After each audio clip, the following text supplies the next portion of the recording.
Good afternoon, COVIDians. I want to begin by saying New York, New York. So good, they named it twice.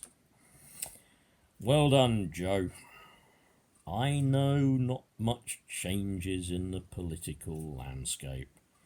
I know the overall picture in America is probably going to be pretty much the same with no massive changes. But one fantastic change, even if you're in NYC, one fantastic change. No more orange buffoon. No more orange buffoon. Sock it to 'em, Joe. I'm not sure everything will change. It'll take time. Sure, it will. But at last, somebody who is, well, not mad, not psychotic, not narcissistic, not stupid, not driven by rage, angst, worry, and a proponent of hate, including race hate. Joe, I want you to know the one thing that I will always remember, or amongst many things about Mr. Trump, was when he, and I consider myself to be disabled because of several, although not seen, disabilities that I do have, was when he mocked a disabled reporter who had a problem with his hand that was curled over like a sort of, in that kind of fashion, almost like a sort of claw.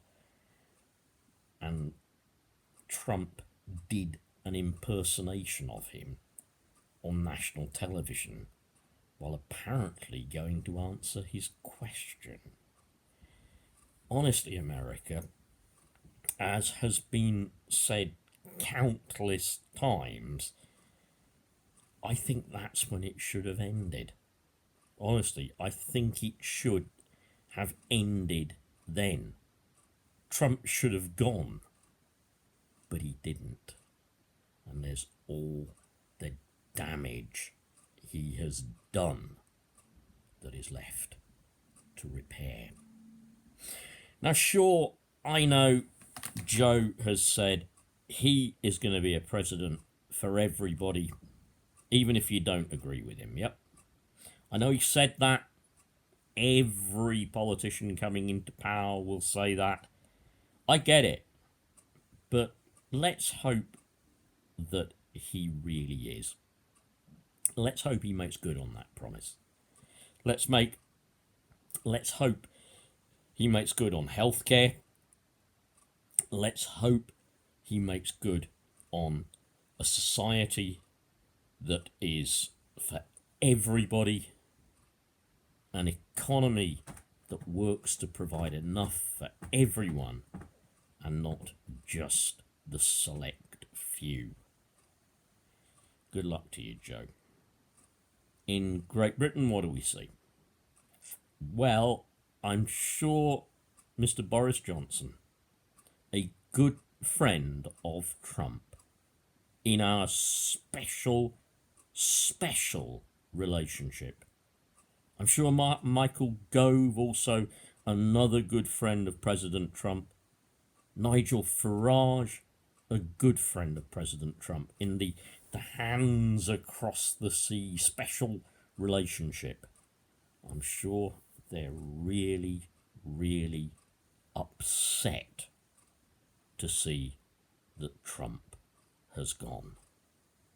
Because, like him, those people are racists, fascists, outright nationalists, in Johnson's case, homophobic, a liar or liars.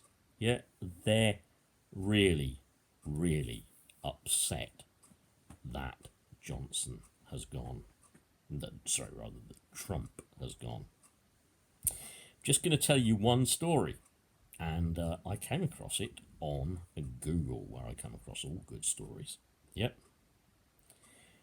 the American National Anthem, the Star Spangled Banner. You might wonder where it came from.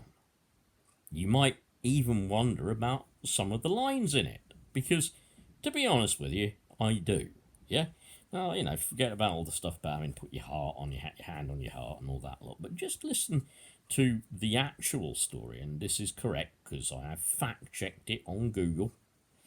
It was written by a man called Scott Key, and it was written after the British besieged Fort McHenry in Baltimore.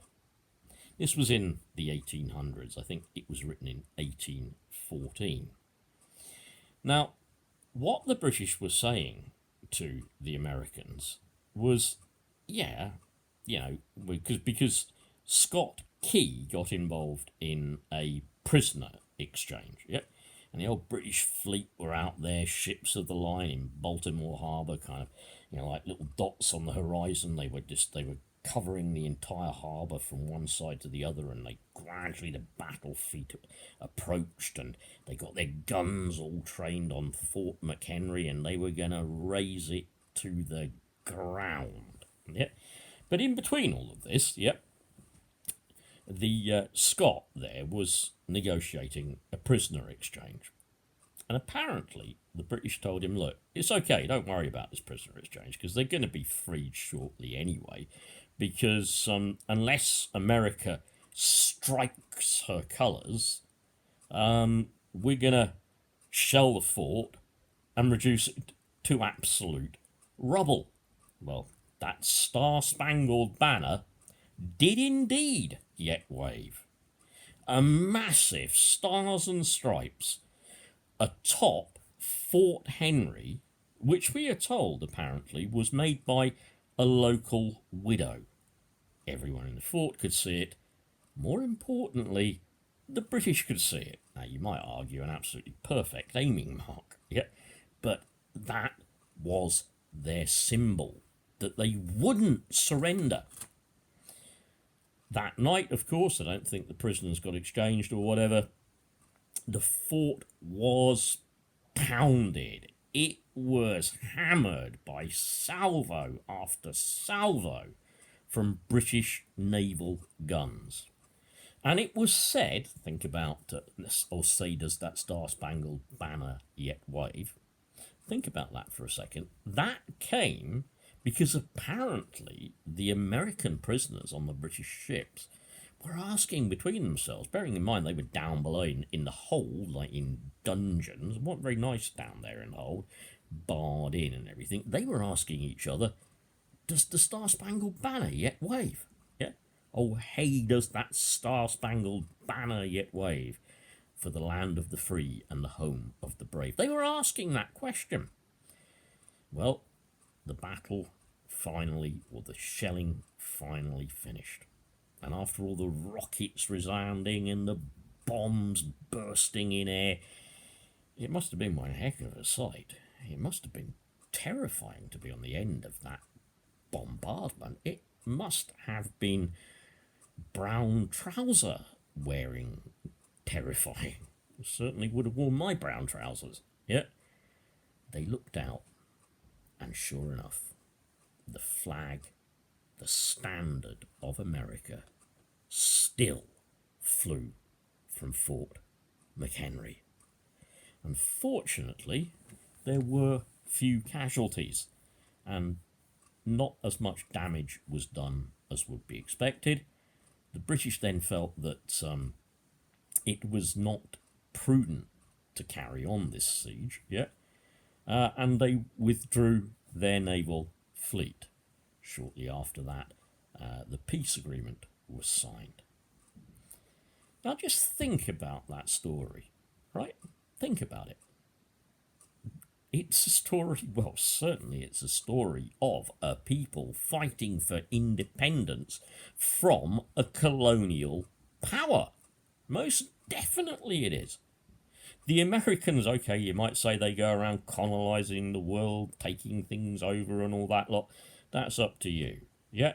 But they wanted to be free and independent from the British. Boston Tea Party and all that lot. You've read the history.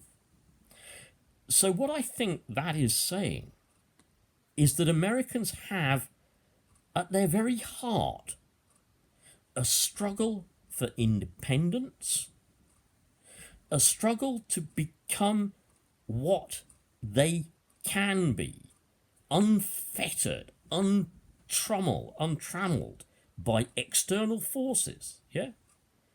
That's what they have at their heart. In fact, if you read on the Statue of Liberty, it says quite clearly, bring me your struggling masses yearning to be free. Yearning to be free. Let's hope Lady Liberty shows her light of freedom to this world again under Joe Biden. Let Lady Liberty hoist up that torch. Let it shine out. And let the good American people, because I do believe there are good American people, work towards healing, reconciliation, working together, and for not just a better America, but for a better world. That's it, folks. Take care. More maybe at the weekend. I don't know. I'm just enjoying doing this at the moment. Bye.